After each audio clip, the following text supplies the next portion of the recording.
Hi అండి, అందరికీ నమస్కారం. కార్తీక మాసం విశిష్టత ఈ వీడియోలో తెలుసుకుందాము.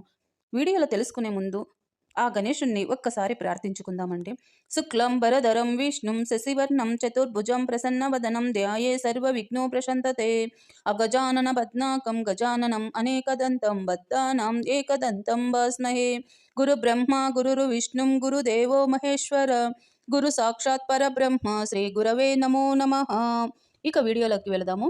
కార్తీక మాసము తెలుగు సంవత్సరాలలో 8వ నెల పౌర్ణమి రోజున కృత్తిక నక్షత్రము అనగా చంద్రుడు కృత్తిక నక్షత్రంలో కలిసిన రోజు కావున ఈ నెల కార్తీక మాసం అని తెలపబడుతున్నది.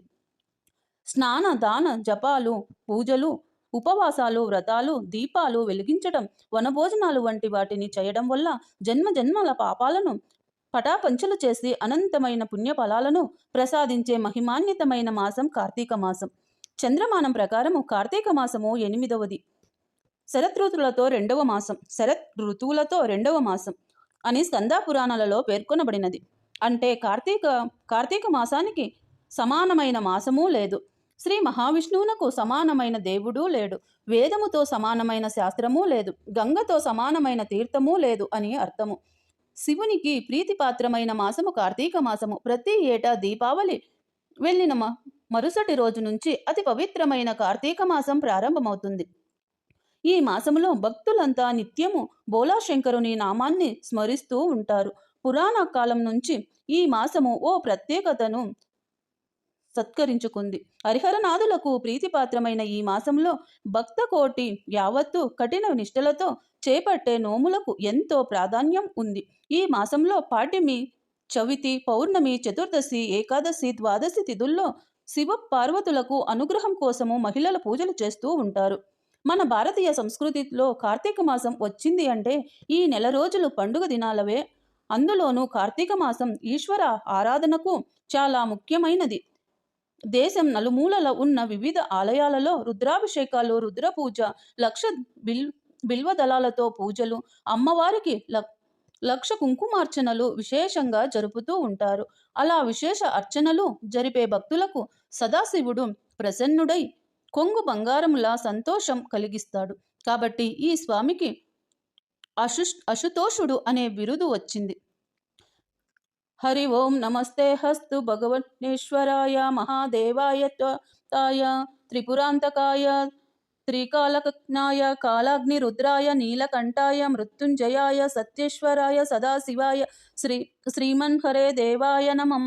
ప్రతి ఈశ్వరాలయంలో ఈ రుద్ర నమకం మంత్రభాగం మారుమోగుతూ ప్రతిధ్వనిస్తూ ఉంటుంది. హిందువుల గృహాలలో ఆదిత్య మంబిక, విష్ణు గణనాథం, మహేశ్వరం అనే పంచముతన దేవతలను విశేషంగా ఆరాధిస్తారు. కార్తీక మాస మహత్యం గురించి పూర్వము నైమిషారణ్య ఆశ్రమంలో నౌషకాది మహామునులు అందరికీ సూత మహాముని ఎంతో విష్ణు భక్తులు చరిత్రలు విష్ణు మహిమలను వినిపించే సమయాలలో ఓ సూతమని శ్రేష్ఠ, కలియుగంలో ప్రజలు సంసార సాగరము నుండి తరింపచేకే అరిష్యులయ్యారు. దానిపై సుఖంగా మోక్ష మార్గం తెలియక ఎన్నో బాధలు అనుభవిస్తూ ఈ మానవులకు ధర్మాలన్నిటిలోనూ ఉత్తమ ధర్మమేది, దేవతలు అందరిలోనూ ముక్తి నొసంగు ఉత్తమ దైవమెవరు, మానవునికి అవరించి ఎన్నో ఈ అజ్ఞానాన్ని రూపు చూపి పుణ్యఫలం ఇచ్చే కార్యమేది, ప్రతి క్షణము మృత్యువు వల్ల వెంబడించబడే ఈ మానవులకు మోక్షము కలిగించు చక్కని ఉపాయము చెప్పమని కోరారు. ఆ ప్రశ్నలను విన్న సూతముని ఓ ముని పుంగవులారా, క్షణికమైన సుఖభోగాల కోసము పరితపించుతూ మందబుద్ధులు అవుతున్న మానవులకు ఈ కార్తీక మాస వ్రతము హరిహరాదులకు అత్యంత ప్రీతికరమైనది. దీనిని ఆచరించటం వల్ల సకల పాపాలు హరింపబడి మరుజన్మ లేక పరంధాముని పొందగలరు. పుణ్యాత్ములకు మాత్రమే ఈ కార్తీక మాస వ్రతం ఆచరించాలని కోరికను కలుగుతుంది. ఆ పరమాత్మ దుష్టులకు, దుర్మార్గులకు వారి కర్మలు పరిపూర్ణతమైన ఏకగింపు కలిగిస్తాడు. ఈ మాసంలో వచ్చే సోమవారాలు, చవితి, ఏకాదశి, ద్వాదశి, పౌర్ణమి అత్యంత పుణ్యప్రదమైనవి. నెల అంతా సాధ్యపడని భక్తులు కనీసము ఆయా రోజుల పవిత్ర పుణ్య నది స్నానము ఆచరించి ఉపవాస దీక్షలు చేస్తూ మహాన్యాస పూర్వక మహారుద్రాభిషేకాలు, లక్ష బిల్వర్చనలు, లక్ష కుంకుమార్చనలు, లలితా విష్ణు సహస్రనామ పారాయణాలు ప్రతినిత్యము ఉభయ సంధ్యాలలో దీపారాధన చేసే వారికి విశేష పుణ్యఫలం లభిస్తుంది. ఈ కార్తీక మాసం 30 రోజులు ఆచరించిన వారికి అనంత కోటి పుణ్యఫలం లభించును అని ఋషిమునులు చెప్పారు. ప్రదోషకాలం ఇందులో అత్యంత మహిమాన్వితమైన కాలం ప్రదోషకాలం. సూర్యాస్తమయం అయ్యాక 3 గడియలు 1 గంట ప్రదోషరానియం. రాత్రికి ఆరంభ కాలమే ఈ ప్రదోష సమయం. ఇలా ప్రతి నిత్యము వచ్చే ప్రదోషాన్ని నిత్య ప్రదోషంగా చెప్పారు. ఈ ప్రదోషం 4 విధాలుగా మహాత్ములు వివరిస్తూ ఉంటారు. నిత్య ప్రదోషం 2, పక్ష ప్రదోషం 3, మాస ప్రదోషం 4, మహాప్రదోషం అని చెప్పారు. పుణ్యనది స్నానము. కొందరు నిష్ఠాసురులు ఆ కార్తీక మాసమంతా పుణ్యనది స్నానం ఆచరిస్తూ ప్రతి నిత్యము హరిహరనాథులను పూజిస్తూ పగలు అపకర్వ్యహారం అంటే వండని ఆహారము పాలు పండ్లు స్వీకరించి సాయంత్రము భక్తితో కార్తీక దీపారాధనలు పూజలు చేసి నివేదించిన అన్నం రాత్రి భుజిస్తూ ఉంటారు. ఇలా ఈ కార్తీక వ్రతాన్ని నిత్యము ఆచరిస్తారు. ఒక ప్రదోష కాలంలో పరమేశ్వరుడు ఏకకాలంలో 2 రూపాలని ప్రదర్శిస్తూ ఎడమ భాగాన్ని పార్వతి, రెండవ భాగంలో పరమేశ్వర రూపంగా అర్ధనారీశ్వరుడుగా దర్శనమిచ్చే కాలం ఈ ప్రదోష కాలం అని చెప్పబడినది. ఈ ప్రదోష సమయాల్లో ఆ తల్లి అధ్యక్షురాలుగా అధిరోహించబడగా పరమేశ్వరుడు పరమశించి తాండవం చేస్తూ ఉంటాడు. ఆ నృత్యాన్ని దర్శించటానికి దేవతలందరూ అక్కడ కొలువు తీరి ఉంటారట. ఆ సమయాల్లో ఆ తాండవ నృత్యానికి అనుగుణంగా సరస్వతీదేవి వీణ వాయిస్తూ ఉంటే బ్రహ్మ తాళం వేస్తాడట. శ్రీ మహాలక్ష్మి గానం చేస్తూ ఉంటే శ్రీహరి మృదంగం వాయిస్తాడట. ఇంద్రుడు వేణునాదముతో పులకింప చేస్తూ ఉంటాడు. అలాంటి ప్రదోష సమయాల్లో దేవ గంధర్వ మహర్షి సిద్ధులందరూ పరమాత్మ స్వరూపాన్ని కొలుస్తూ ఉంటారట. కాబట్టి ప్రదోష సమయాల్లో శివుని ఆరాధిస్తే శివుని ఆశీస్సులతో పాటు మిగతా దేవతల ఆశీస్సులు కూడా ఏకకాలంలో మనము పొందగలుగుతామని చెప్పబడినది. ఈ కార్తీక మాసంలో అత్యంత విశేషమైనది ఉత్పవై ఏకాదశి. అంటే శ్రీ మహావిష్ణువు పాలకడలిలో ఆదిశేషుని పాన్పు పైన ఆషాఢ శుద్ధ ఏకాదశి నాడు తన యోగ నిద్రను ప్రారంభించి తిరిగి కార్తీక శుద్ధ ఏకాదశి నాడు కనులు విప్పి యోగ నిద్ర నుండి మేల్కొన్న రోజుకే ఉత్తన ఏకాదశి అని పేరు. ఈ మరుసటి రోజు ద్వాదశి నాడు 33 దేవతలతో 3,000,000 దేవతలతో శ్రీ మహాలక్ష్మి సమేతుడై తులసి దాత్రివనములో ఉంటారని చెబుతారు. ఈ ద్వాదశి క్షీరాభి ద్వాదశి అంటారు. అంటే పూర్వము కృతయుగంలో దేవదానవులు పాల సముద్ర మదనం చేసిన రోజు కనుక దీనికి క్షీరాభి ద్వాదశి అని పేరు వచ్చింది. పాల సముద్రాన్ని చిలికారు కనుక చిల్కు ద్వాదశి అని కూడా అంటారు. కనుక స్త్రీలు ఈ రోజు వారి సౌభాగ్య సంపదల కోసము రాత్రి తులసి కోట దగ్గర విశేష దీపారాధనలు చేసి షోడోపచారాలతో తులసీమాతను రాత్రి లక్ష్మీనారాయణులుగా పూజిస్తారు. మన సంస్కృతిలో ఈ దీపారాధన అనేది ప్రధానాంశం. ఈ దీపదానములో ఆవు నెయ్యి ఉత్తమమైనదని మంచి నూనె మధ్యమము, ఇప్ప నూనె అధమము, ఇతర నూనెలు అడవిలో పుట్టిన నూనెలు అధమము. గేదె నేతితో దీపము వెలిగిస్తే పూర్వ పుణ్యము కూడా నశించిపోతుంది. అదే స్వల్పముగా ఆవు నెయ్యి కలిపి వెలిగిస్తే దోషము లేదని, ఇలా 1 మొదలు 1000 వరకు దీపాలు వెలిగించటం ఎంతో శుభప్రదమని, వాటి సంఖ్యను బట్టి వివిధ ఫలితాలు అందిస్తుందని దీపాదాన మహత్యములో చెబుతున్నారు.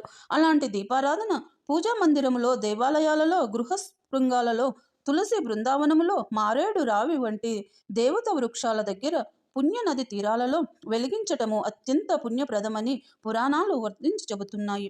కార్తీక మాసములో నియమ నిష్టలతో హరిహరనాథులను అనునిత్యము ఆరాధిస్తూ కార్తీక పురాణ పఠనం చేస్తే అనంత కోటి పుణ్యఫలం లభిస్తుందని, ఈ పవిత్ర పుణ్యదినాలలో అలసత్వం వహించకుండా యథాశక్తి దీపాదానము, వస్త్ర ఫల పుష్ప సువర్ణ దానాలు మొదలైనవి చేయటం వల్ల ఇహంలో సర్వ సుఖాలు అనుభవించటమే కాకుండా జన్మాంతరంలో జన్మ దాహిత్యాన్ని పొందగలరు. ఈ కార్తీక మాస వ్రత మహత్యాన్ని గురించి సూత మహాముని శౌషకాది మునులకు వివరించారు. ఈ మాసములో చెప్పుకోదగ్గ మరో అంశము దీపారాధన. ఈ మాస ప్రారంభం నుండి సూర్యోదయానికి పూర్వమే లేచి నది స్నానం చేసి శుచిగా పొడి బట్టలు ధరించి దీపారాధన చేయాలి. ఈ మాసంలోనే జ్వాల తోరణాన్ని కొన్ని చోట్ల వెలిగిస్తారు. కార్తీక మాసంలో స్త్రీలు నదులలో, కోనేటిలలో దీపాలు వదులుతారు. ఈ దీపాలు ఆకాశంలోని చుక్కల్లాగా ప్రకాశవంతంగా వెలుగుతూ కన్నుల పండుగను కలగచేస్తాయి. ఈ మాసంలో స్త్రీలు దీపాన్ని దానంగా ఇస్తారు. దీనివల్ల వారికి ఎనలేని కీర్తి, సౌభాగ్యాలు కలుగుతాయని భావిస్తారు. ఈ మాస వారాలలో సోమవారానికి ప్రత్యేకత ఉంది. సోమవారానికి చంద్రుడు అధిపతి. దేవతలతో ప్రధానమైన అగ్ని నక్షత్రాలలో మొదటిదైన కృత్తికను అధిపతిగా ఉండటం, చంద్రుడు పూర్ణుడై ఈ నక్షత్రం మీద ఉండటం వల్ల మాసంలోని సోమవారాలకు విశిష్టత కలిగింది. చంద్రుని వారమైన ఈ సోమవారము శివునికి ఎంతో ప్రీతికరమైనది. శైవ భక్తులు ఈ మాసంలో ముఖ్యంగా సోమవారాలలో భక్తి శ్రద్ధలతో, నియమ నిష్టలతో శివుణ్ణి ఆరాధిస్తారు.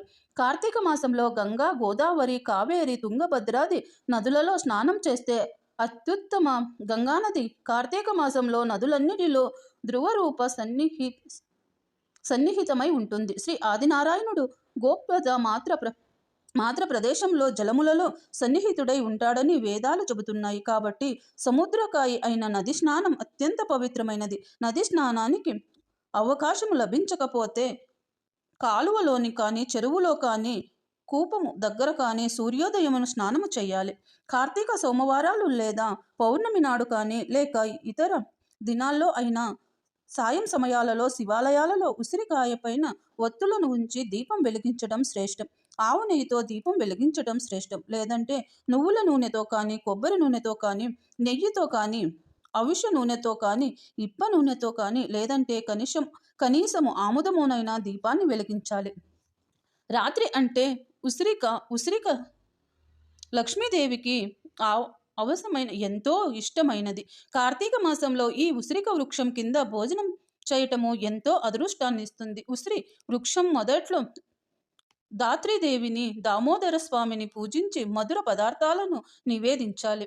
బంధుమిత్రులతో కలిసి ఉసిరిక చెట్టు ఉన్న వనములో భోజనాలు చేయటం వనభోజనాలను ప్రసిద్ధి చెబుతుంది.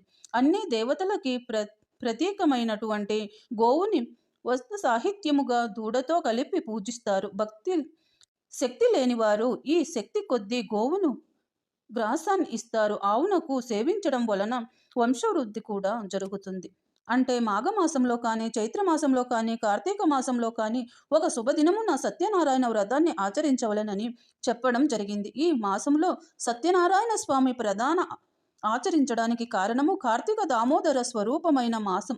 నారాయణుడు సహస్రనామములు, వ్రతములు మొదలైనవి అందులో ప్రసిద్ధి చెందినది సత్యనారాయణ స్వామి వ్రతం.